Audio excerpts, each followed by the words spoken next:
الحمدللہ رب العالمین والعاقبۃ للمتقین الصلاۃ والسلام علی سید الانبیاء والمرسلین اما بعد فاعوذ باللہ من الشیطان الرجیم بسم اللہ الرحمن الرحیم۔ آج کی ویڈیو میں آپ لوگوں کے سامنے نماز کے مسائل بیان کر رہا ہوں۔ لکھتا ہے کہ نماز قائم کرنے سے پہلے 7 باتیں پوری کرنا ضروری ہے۔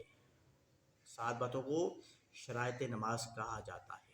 1 بدن کا پاک ہونا، دوسرا نماز کا وقت ہونا، تیسرا جگہ پاک ہونا، چوتھا مرد کو ناف سے گھٹنوں تک، عورت کو منہ، ہاتھ، پیروں کے علاوہ سارا بدن اور سر کے بال ڈھانپنا، 5واں کپڑے پاک ہونا، 6واں قبلے کی طرف منہ کرنا، قبلہ رخ ہونا، اور 7واں نماز کے لیے نیت کرنا۔ بندے کو پتہ ہونا چاہیے کہ میں کون سی نماز پڑھ رہا ہوں، کس ٹائپ کی نماز پڑھ رہا ہوں، اور نماز کی نیت ہونا ضروری ہے۔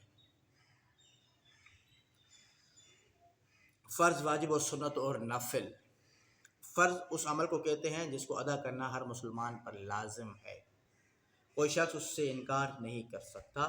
واجب کا درجہ فرض سے کم ہے لیکن ادا کرنا اس کا بھی ضروری ہے۔ سنت وہ عمل ہے جسے رسول کریم صلی اللہ علیہ وآلہ وسلم نے خود کیا ہے اور خلفائے راشدین نے اس کی پیروی کی ہے۔ سنت کی 2 قسمیں ہیں، ایک سنت موقدہ، دوسری سنت غیر موقدہ۔ سنت موقدہ وہ عمل ہے جسے رسول اللہ صلی اللہ علیہ وسلم نے ہمیشہ کیا ہے یا کرنے کا حکم دیا ہے اور بغیر کسی وجہ سے ترک نہیں کیا، یہ سنت موقدہ۔ اور سنت غیر موقدہ وہ ہے جسے رسول کریم صلی اللہ علیہ وسلم نے کبھی کیا ہے اور کبھی چھوڑ دیا ہے، بلا عذر چھوڑ دیا ہے۔ نفل اور مستحب وہ عمل ہے جس کے کرنے سے اجر ملتا ہے اور چھوڑ دینے کا کوئی نقصان نہیں، اس کا کوئی ماخذہ نہیں، کوئی پکڑ نہیں، یہ آپ کے لیے بونس ہے۔ اگر آپ کرتے ہیں تو اللہ تبارک و تعالیٰ کا قرب حاصل ہوتا ہے۔ اللہ تبارک و تعالیٰ کا ارشاد مبارکہ ہے کلام پاک میں، ان الصلاۃ کانت علی المؤمنین کتاب موقوتا۔ ترجمہ، بے شک نماز مومنین پر مقرر وقت میں فرض ہے۔ چونکہ نماز ادا کرنے کا تعلق اوقات سے ہے، اس لیے اوقات نماز کی واقفیت حاصل کرنا ضروری ہے۔ اگر نماز کے وقت سے پہلے کوئی شخص نماز قائم کرے گا تو نماز نہ ہوگی اور نماز دوبارہ قائم کرنا ہوگی۔ اسی طرح اگر کوئی شخص وقت گزر جانے کے بعد قائم کرے گا تو وہ نماز قضا ہو جائے گی، اس لیے ضروری ہے کہ نماز وقت کی پابندی کے ساتھ ادا کی جائے۔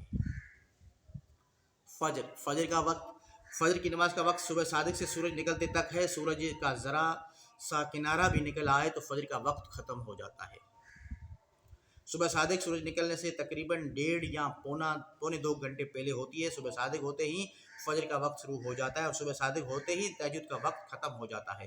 فجر کی نماز میں حضرت صلی اللہ علیہ وسلم کا معمول تھا کہ صبح صادق کے بعد پہلے 2 رکعت سنت گھر میں ادا فرماتے تھے، اس کے بعد مسجد میں تشریف لا کر 2 رکعت نماز فرض ادا فرماتے تھے۔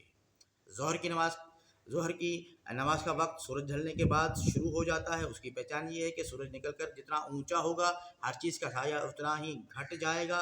جب یہ سایہ گھٹنا موقوف ہو جائے تو یہ ٹھیک دوپہر کا وقت ہے۔ اس کے بعد جب یہ سایہ بڑھنے لگے تو دن ڈھلنا شروع ہو جاتا ہے، اسی وقت سے ظہر کی نماز کا وقت شروع ہو جاتا ہے۔ اور جو سایہ ختم ہو جاتا ہے، بالکل سورج آسمان کے بیچ میں آ جاتا ہے، اس وقت کو زوال کبریٰ کہتے ہیں۔ اس وقت پہ بھی نماز پڑھنا مکروہ ہے۔ طلوع آفتاب اور طلوع غروب، ان چیزوں میں بھی خیال رکھنا چاہیے، وقت مکروہ ہوتے ہیں۔ عصر کی نماز کا وقت غروب آفتاب سے تقریباً 1.5 گھنٹے پہلے ہو جاتا ہے۔ غروب آفتاب تک رہتا ہے۔ جب سورج بہت نیچے ہو جائے اور دھوپ پہلے پڑ جائے تو عصر کی نماز کا وقت مکروہ ہو جاتا ہے۔ سورج غروب ہوتے ہی مغرب کا وقت ہو جاتا ہے۔ آفتاب غروب ہونے کے بعد جب تک مغرب کی طرف آسمان پر سرخی رہے مغرب کا وقت باقی رہتا ہے۔ مغرب کے بعد آسمان پر سرخ شفق نمودار ہوتی ہے، اس کے غائب ہونے کے بعد سفیدی باقی رہتی ہے، پھر یہ بھی غائب ہو جاتی ہے اور آسمان پوری طرح نظر آنے لگتا ہے اور پہلی عشاء کی نماز کا وقت ہے۔ عشاء کی نماز کا وقت صبح صادق سے پہلے تک رہتا ہے مگر آدھی رات سے کے بعد عشاء کا وقت مکروہ ہو جاتا ہے۔ تو آج کی ویڈیو میں اتنا ہی، مزید ملتے ہیں اگلے ویڈیو میں انشاءاللہ۔ یہ بیان آپ کے سامنے جاری رہے گا۔